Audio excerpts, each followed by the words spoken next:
What's up everyone, Doyler here, and I am back with another weekly video of news, updates, changes, and spoilers.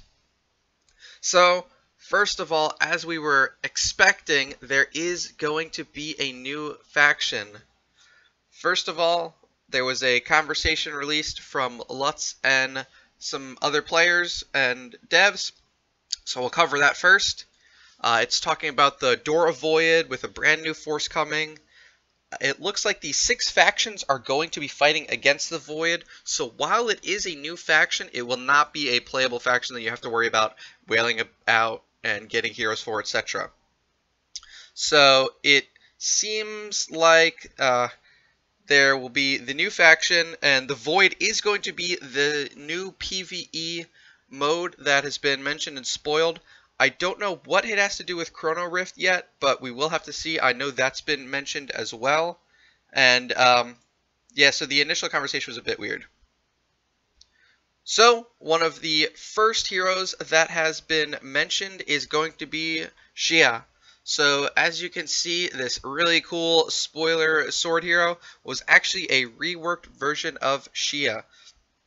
So, actually, before I jump into the we'll cover that now. So, per the Q&A with the Lutz, Xia is being reworked, but the space-time faction hero Xia is related to Fortress Xia, but they are 2 separate heroes, so you won't be able to sort of swap between them. You are going to have to make this new hero if it does exist as a playable faction, but it's honestly still really unclear. They did say that 6 factions will become 7 factions, so the space-time faction is going to be a new playable faction as far as we can tell, and the Void faction is going to be a PvE-related faction. Fortress Xia will still exist in conjunction with the new space-time Xia. The Chrono Rift answer was kind of vague. It says, there are gameplay inside Door of Void related to PvE, and Lutz will follow up. The Wishing Coin event, they didn't answer if it's giving the new faction hero, but I'd be surprised, especially based on some other things I'm going to cover later. There will be relics in this week's mysterious chest, so that's good. And they will announce later where Spacetime Xia is going to come from. And I'll be sure to include links to the Q&A and the initial leaks, but again, they are going to be in Chinese, so you're going to have to use Translate or something like that. Finally, I just want to point out, thanks to Peanut, that if we take a look at the loading screen, this Spacetime Xia was actually in the background of the fishing scene all along. So she's been there for, I think, 6 months at this point, and we were unsure who she is, so this looks like the preview for the new hero, which is really exciting. Next up, we've got new events. So if you did not know, there's actually event previews inside of the game now after the cool events tab. I still plan on covering these during my Tuesday videos, giving you my thoughts whether you want them or not, but you can definitely check these out at any point during the week, and they will update from time to time. So first up, we've got a campaign event. A lot of people were expecting this, but it was still sort of a guess, but Crown is going to be a campaign reward. This is really exciting, especially if you've saved up. You will need around 1,000 universal crystals to get this fairly safely. You usually average around 2,500 to 2,600 campaign items as a free-to-play player. So you will need about 1,000 old universal crystals to get the 3,600 that will be required for this crown.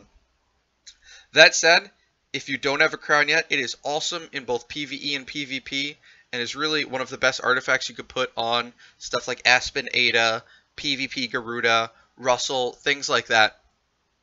Additionally, I highly recommend you check out some of the videos released for the Glittery, Radiant, and Splendid crowns, as especially in Aspen Dungeon, they are allowing Ada to take on waves that she previously couldn't take on at all with safety. I think I'm a few hundred universal crystals short, so we'll have to see. I may spend a little bit to try and get my second copy of Crown, as my PvP team is running double Garuda, so it will be a nice upgrade over the Rune's power and things like that. That said, if you don't have enough universal crystals or don't plan on spending, the elite hero reward is going to be Penny this time, which is super awesome. You can get her with enough active play if you come back every 8 hours or so and get good RNG. I wouldn't recommend spending crystals or many crystals at all on her, since the artifacts are a much better value. But if you are 1 or 2 copies of Penny away from getting your first E5 hero, it's definitely something that could be worth it. So next up we have a Wishing Fountain event. Nothing too exciting here at first glance. Scary is food, as we all, other than Barry, know at this point. But it never hurts to get the additional gold and dust that you will need. I think I have a bit short of 4 loops. No, actually, I used 4 loops last time, so it looks like I only have 1 loop this time. I may actually spend on a Wishing Fountain event, which sounds kind of weird until I get to some of these later spoilers. Then it might make more sense. Next up, we have our Mysterious Chest event. So these are going to be the chests you buy with gems.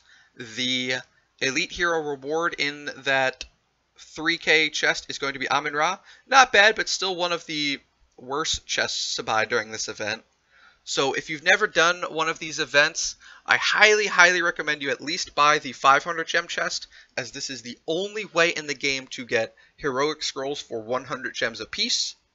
The next highest one I recommend is the Prophet Orb chest, as this is going to be the wow, now I'm completely blanking on it. The 1500 gem chest, as it is Prophet Orbs for 300 gems apiece, which is a incredible deal as well. Sorry, you only get 4 Prophet Orbs, but yeah, it's still the best deal on Prophet Orbs. And finally, if you can afford it, the 8000 gem chest will contain guild coins, which, if I'm being honest, is a chest I neglected far too often in my earlier days, and now I'm definitely behind on guild tech. But if you can afford the first 2 chests and the last one, I highly recommend it. They'll definitely help you out. The Dust chest and the Amun-Ra chest, not really worth it unless you're a huge whale. I tend to skip those myself. Next up, we've got another week of our Ormus Workshop event. At this point, we already know all of the artifacts and what they do, so upgrade your artifacts if you have them. And the nice feature while this is active is during these events, you can upgrade, say, a crown for Aspen Dungeon, revert it, then upgrade your Demon Bell for Flame Shrine, then revert it, then go back to upgrading your A and B for PvP, things like that. So since regression is effectively free, you can sort of swap in and out and have whatever artifacts you want at the moment while it's active.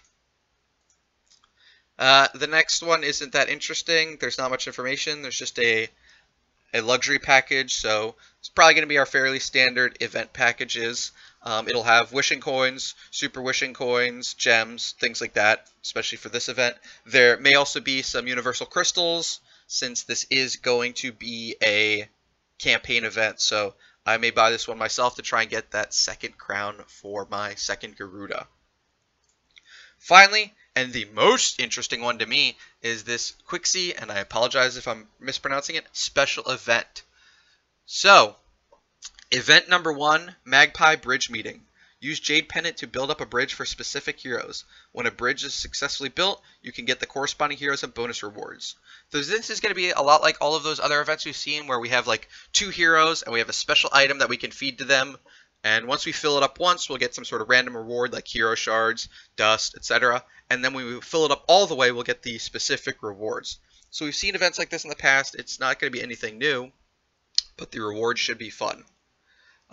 So Quixie Luckiness, sometimes it's all about luck to find the one of destiny. I'm not sure if this is going to be different from event number 1 or not. There'll probably be a third item that we use that we just sort of collect over the event.